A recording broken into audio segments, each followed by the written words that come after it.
Hi guys, Keith from Markham Farms here.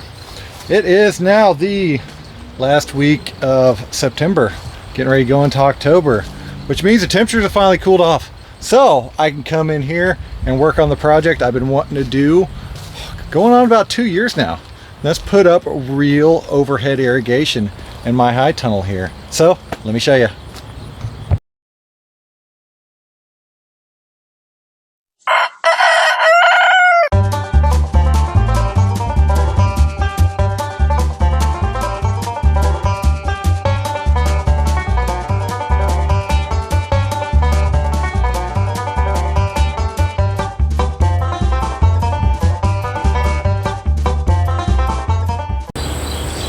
So I've already set it up over here in the prop house. These are spinnerets, or I can't remember, they call them a bunch of things. They're from Meganet. These are the red blue, red mister, red body, blue spinner. That determines the distance that they go out and the amount of water they put out per hour.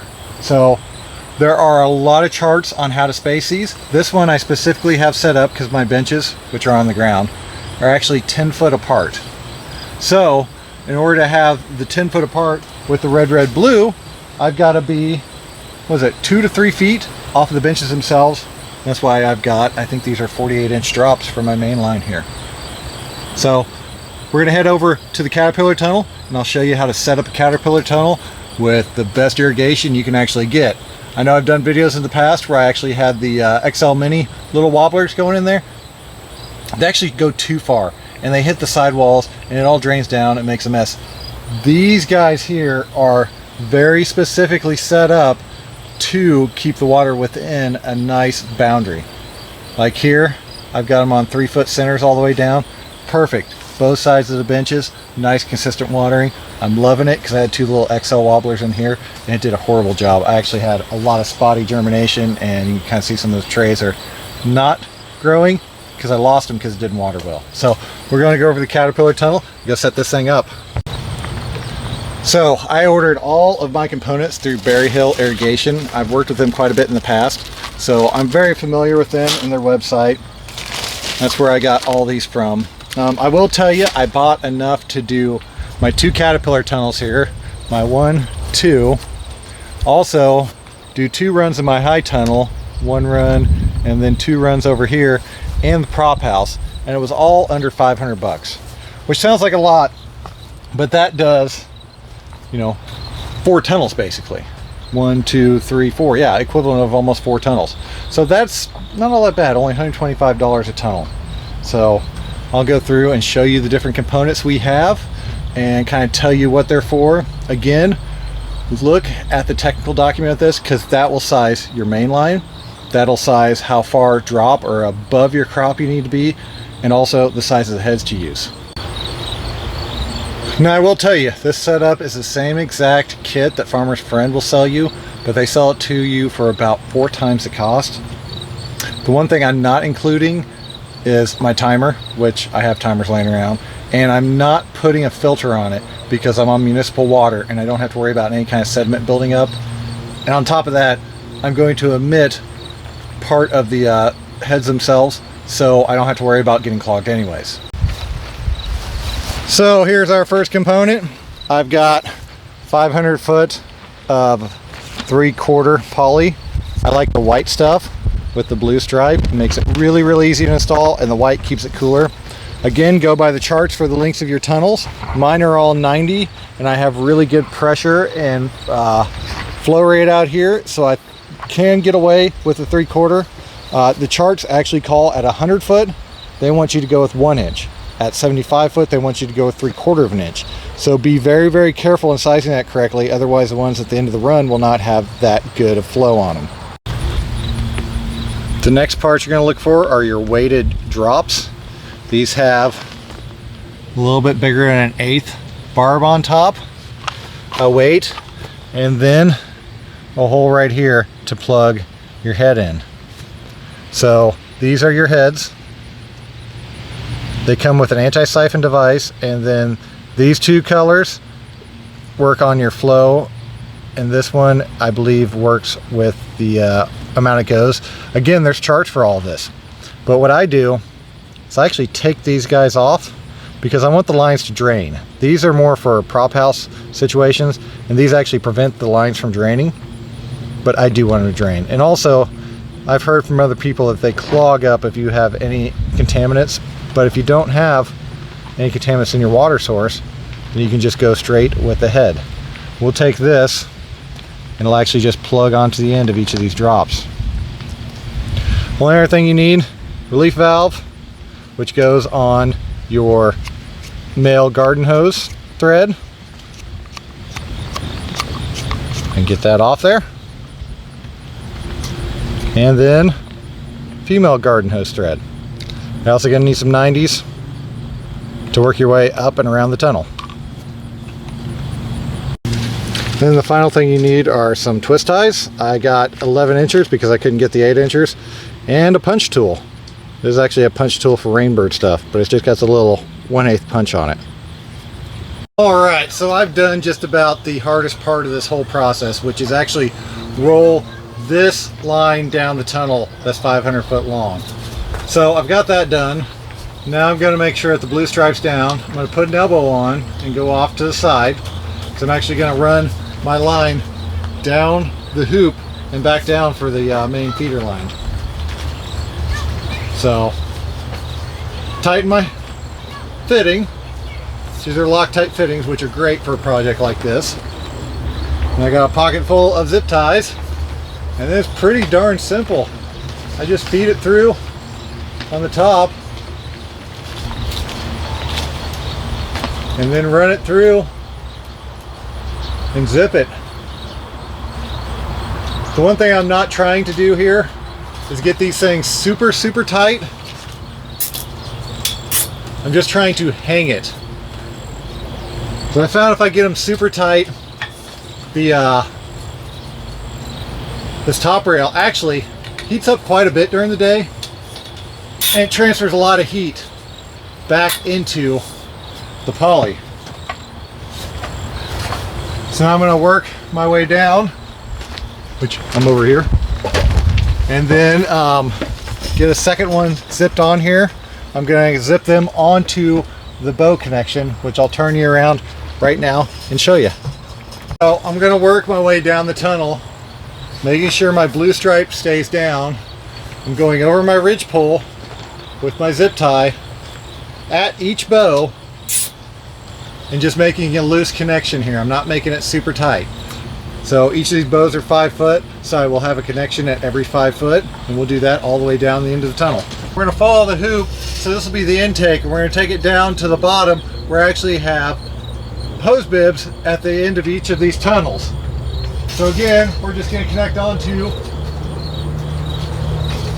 our power lock coupler.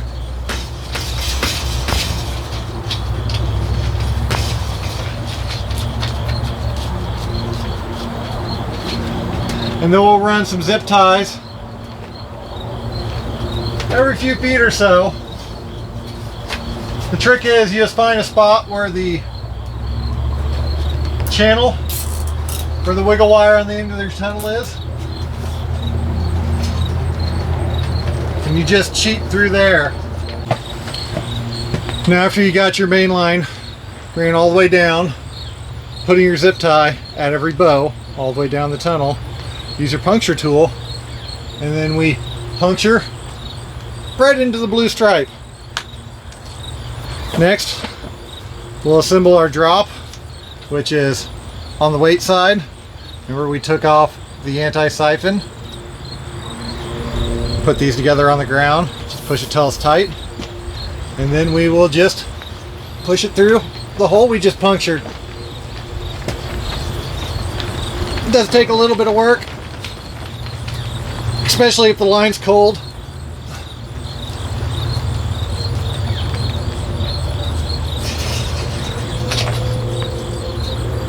No, come on.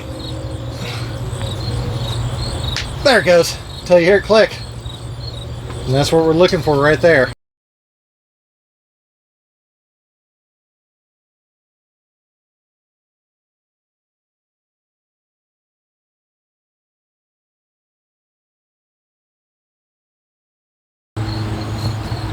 So I want to talk a little bit about the placement of each of these sprinkler heads that I did. I went along and placed them with each bow, which everybody does. Even the Farmer's Friend kit that's exactly like this spaces them at the 5-foot increments or bow increments. I think they do that just to be simple. I will reiterate, all of the guides from MegaNet actually say to go at 3 foot. There is like a little bit of wording at the very end of it that says something to the nature of 3 to 5. These heads specifically are for a 16-foot diameter circle, so you get about 8 foot on each side. This is a 17-foot tunnel. That'll work perfectly. I got 4 beds underneath it, which are 4 foot on center, with a little bit extra on each side to give me a little bit of leeway. So that's perfect right there. Now for the ends, what I also see a lot of people do as well is to actually put one clear out here on this end bow here. I do not do that, specifically because I have ground fabric at the head and tail of all my tunnels. So this last head right here sprays out 8 feet, so it comes clear over to here roughly.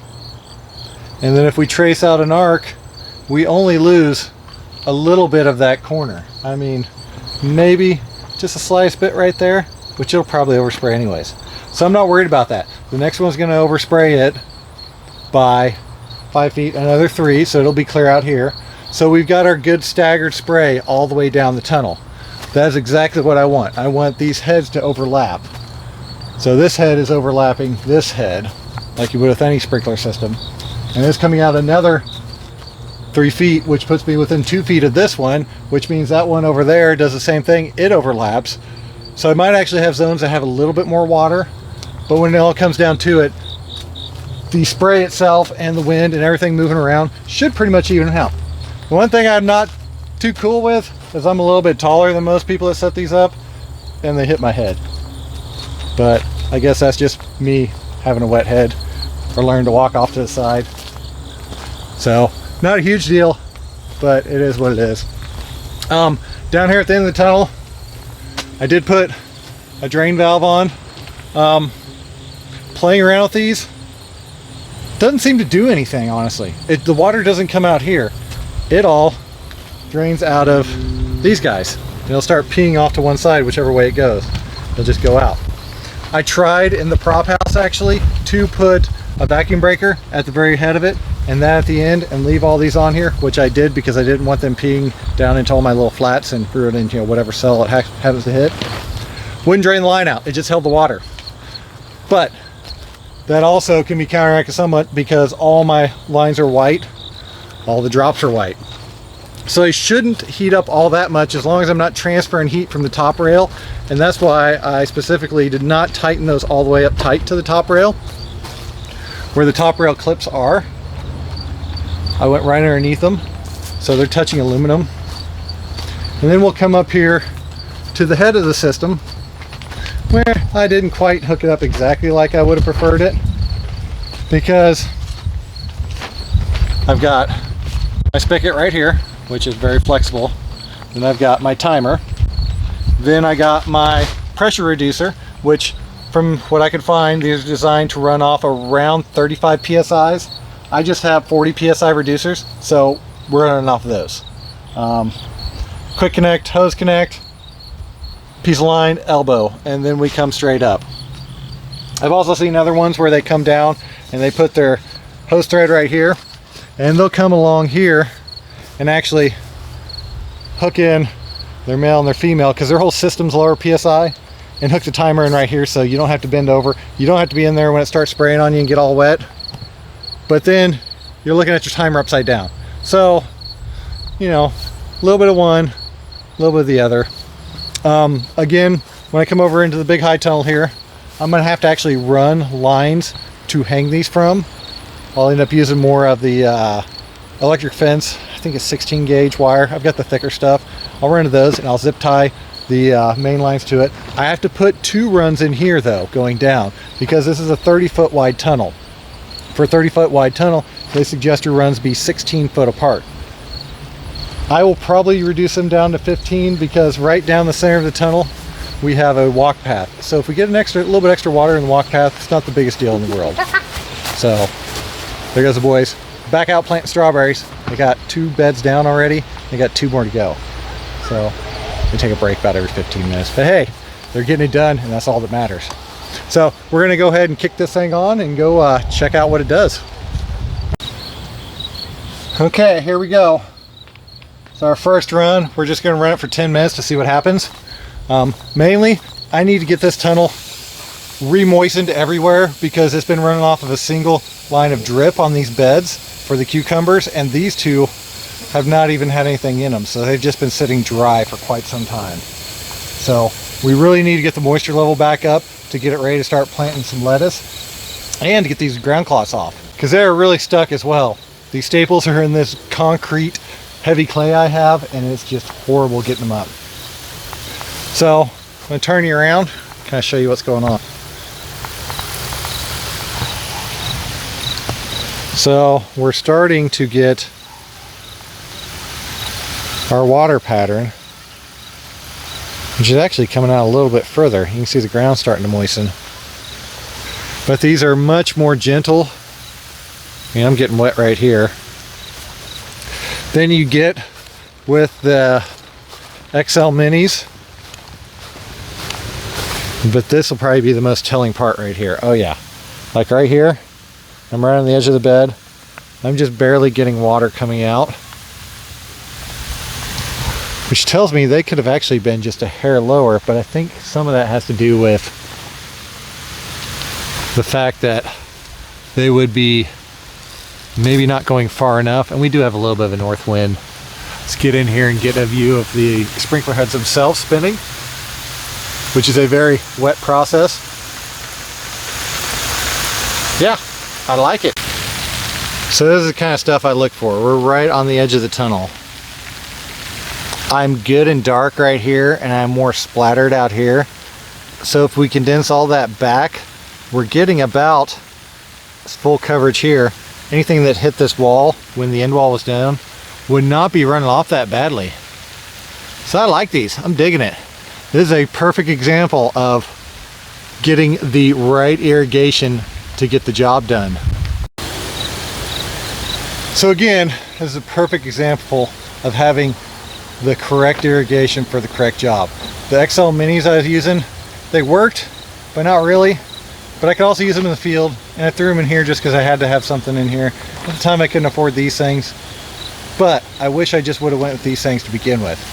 They even look really cool, all straddling down the whole entire tunnel there. Like that. That way, it's hard to do that. So these are a permanent setup. These will be up here, these will not go. What I can do is I can take them and loop them up in a knot when they're not in use. During the winter, I can simply unplug here, and the end line will drain, and they'll drain out, so there's no problem there. And all in all, they're a much better product. Much better product. Just remember to follow the literature they have with them to tell you the sizing of them. My tunnel, 90 foot long, I have 15 gallons per minute and about 85 psi on the property, which is awesome. Most people don't have that. I'm using Rainbird timer, 40 psi reducer, and then I'm using 3/4 poly white blue stripe all the way down, and then I'm using the red blues, which would be red neck, red body, blue spinner. Perfect for my 17 foot wide tunnel, which actually only has 16 foot worth of bed in it. Using 30-inch drops from the top, which gets me roughly 6 foot off of the ground, which should give me about 16 foot of coverage. I'm spacing them on 5 foot, which happens to be the distance between each bow, even though the literature tells you 3 foot. In the prop house, where it's much more important to have even coverage, I space them at 3 foot. This one should not matter all that much, and we shouldn't see that much of a discrepancy, and the soil should uptake and move the water around just enough to worry about anyways. Where in your flats, when you're doing propagation, each flat cannot transfer water to the next. So if you underwater one area, it's really bad. But all in all, I'm digging it. I can't wait to get that tunnel done and this big tunnel done. But this is the highest priority because this one needs to get planted next week. I wish I could have done this earlier and still seed bedded it, but that's a whole nother thing. So hope y'all liked what you saw today. If you did, don't forget to like and subscribe. Thank y'all. Have a good day. Look at them boys go. They're already on their third bed of strawberries. The two of them are knocking these out in about 15 to 20 minutes per bed.